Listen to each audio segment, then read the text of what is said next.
That's right. The title is correct. Gold is indeed plentiful. And on this planet, I'm not talking about some asteroid out there. I'll explain why as we explore.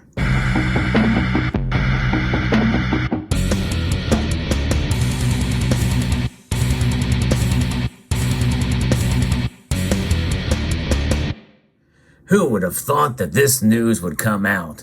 But that's the beauty of science and discovery, and I love when you mix that with precious metals. Although I don't think we have to worry about the price of gold all of a sudden just plummeting anytime soon. But I think it's quite fascinating indeed. I'm going to be referencing an article here from iflscience.com. And what about this situation about the studies that have been recently done about gold and its abundance on this planet? Now, before I continue here, if you like stories like this where I talk about science and gold and other precious metals, I hope you will consider subscribing to the channel. I love to talk about all things in relation to precious metals. Now, I also have done a video before about the possibility of massive amounts of gold being found on asteroids. In fact, right now, as I record this video, there's a spacecraft on its way to discover and find just that thing out. And this is somewhat related to this story because this will give us clues about our own planet as to what is going on asteroids. Right now, essentially, you are standing on a gold mine. There is so much gold on Earth, you could cover every bit of land on the planet. And by the way, keep in mind that about a quarter of the Earth is made up of land. And that is at a depth of about 20 inches, according to one calculation. So why is gold so rare that it's essentially a pseudonym for being precious? It is precious. Gold, how we see gold is implemented in all sorts of parts of our culture, even here in the West. What about the gold card, the gold plan? If it's gold, it's above average. It's definitely great, and it's highly desirable. Most of it all, and the reason why it's not so easy to come by is because most of the gold on this planet, because of the density of the metal, has sunk down to the planet's core, which is beyond the reach of even the most ambitious miner. So that, in a nutshell, is why why it's so rare, because most of it's went to the core. Now think about that for a moment. That means the gold that's left, brought up mainly by volcanoes and the like, through other processes, geologic processes, has been come up to the surface and it's been mined, but it is rare in that circumstance. And it's an amazing metal indeed. So good luck getting to the Earth's core to mine it. And even if you could, the process to bring it up would be probably even more, labor intensive than it would be to mine it from an asteroid in space. Because space is, the atmosphere is in the space essentially has 4 atoms per square inch. So it's very light and there's not much resistance, but gravity gravity and heat are very resistant. So good luck getting any gold out of the core. But nonetheless, it's fascinating to read about this. Now, the Earth's core is mostly iron and nickel, something we've established from the way seismic waves from earthquakes pass through it. However, there are impurities making their presence known by altering the density, but too rare to identify individually, unless, like uranium and thorium, their radioactivity contributes to the high temperatures. That being the case, the quantity of these impurities, precious metals included, remained a mystery. But in 2006, a team of scientists found a way to estimate it. They pointed out that certain asteroids probably have a fairly similar composition to the Earth as a whole, since they are formed out of the same part of the protoplanetary disk. Notice I mentioned disk there. For a lot of you flat earthers, you might enjoy that. By measuring the composition of Carboniferous chondrite meteorites, which come from these asteroids, we should be able to calculate how much of each element there is on Earth. Subtract the concentrations of the crust and mantle, which we have direct knowledge of, and you have how much of each is in the core. And there is a lot of assumptions here, obviously, and the situation is complicated by differences in the way that the Earth and smaller objects evolved, and that would have allowed some volatile elements to escape the asteroids. Nevertheless, the team, led by Professor Bernard Wood of Macquarie University, created a model to account for these different paths. Now, that's just it. Creating a model, you should stop right there, because models are only as good as the data entered, garbage in, garbage out. This is how climate scientists have gotten things so wrong for so many years, by relying on models, which have been proven to be wrong time and time again. See, the hockey stick theory that was debunked by Mark Stein, from which he was sued for, but it turns out that Mr. Stein was 100% right and basically called out this climate alarmist as a hoax. And they didn't like that too well. So we have to keep that in mind here too, about a model. Now, obviously, we hope that there's not an agenda here with this situation. But nonetheless, it's fascinating indeed, nonetheless.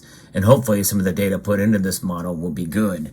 And so consequently, these tend to be much more abundant in the Earth's crust. And they noted that elements that do not dissolve in liquid iron would not be incorporated into the core. And in the process, they explained that anomalies in the concentrations of elements in the Earth's crust mantle had previously puzzled geologists. These elements have the same abundance relative to each other as the Earth's crust, as in the meteorites Wood and colleagues tested, confirming the theory that both formed out of the same material. However, these meteorites are much richer in elements that do dissolve in iron, for the obvious reason that when the Earth was primordial magma, ocean became its core, these materials got incorporated. So based off this, the Wood and his co-authors would estimate the amount of each of these iron-soluble elements naturally. No one really cares about how much lead or rhenium is trapped in the core. We want to know about the gold.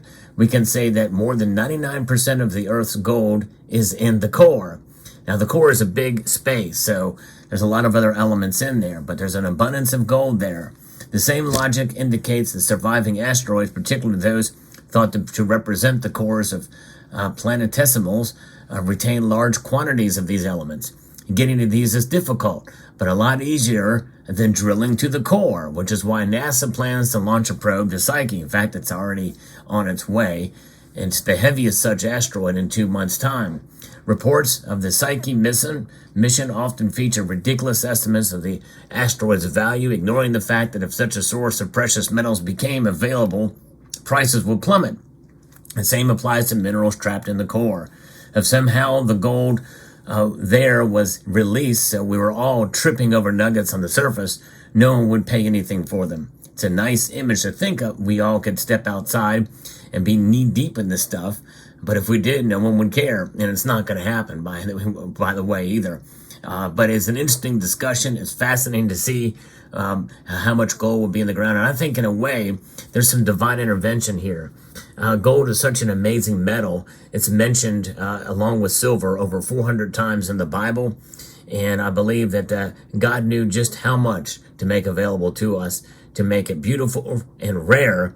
And obviously, because it's an inert object like a gun, it's a tool, and it itself is not evil or good, although it is God's money because it is mentioned in the Bible, and the value as such is something that I think is recognizable, just like any of God's creations can be used for good or for evil.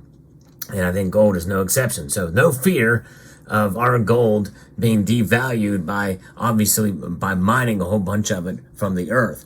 But when you think about it on this planet, the reality is, at least if we base off of the logic in this article and the model that was calculated here, there's plenty of gold on this very planet. And it's kind of interesting, but good luck getting any of it out of the core. But nonetheless, we are hardcore in our efforts here to preserve our wealth with this metal, and we can stack confidently knowing that gold will be here and it will remain rare on the Earth's crust. Yes, indeed. So I think that's fine and good to know. And so there's no fear that we're going to run out of gold, or that we're going to find a whole bunch of gold that's going to move the market one way or the other. All the gold rushes are done. There's not anything else. I mean, you may find some gold veins and some discoveries from mining companies, but they pale in comparison to what was discovered in Alaska in 1896, I believe, or 1893, or in 1849 in California, or out in South Africa, which that mine is still going strong. They think they're boring down to the earth, I think well over 2 miles or something crazy like that. It's insane. But we go to great lengths to mine gold in this country, in this planet, and that will continue to happen. But nonetheless, we can rest assured that even though there's all that gold in the core, we here on the top, on the surface, we are going to enjoy the gold for what it is and the value that it provides, and it has provided for thousands upon thousands of years. Hope you found this video informative, insightful, and educational. And I'd like to extend a multitude of gratitude to each and every one of you. I don't just say that, I mean it. It's really a part of this channel, because without you, this channel would be nothing. And I want to encourage you to please like this video, press that thumbs up button down below, share it with others, comment, and subscribe.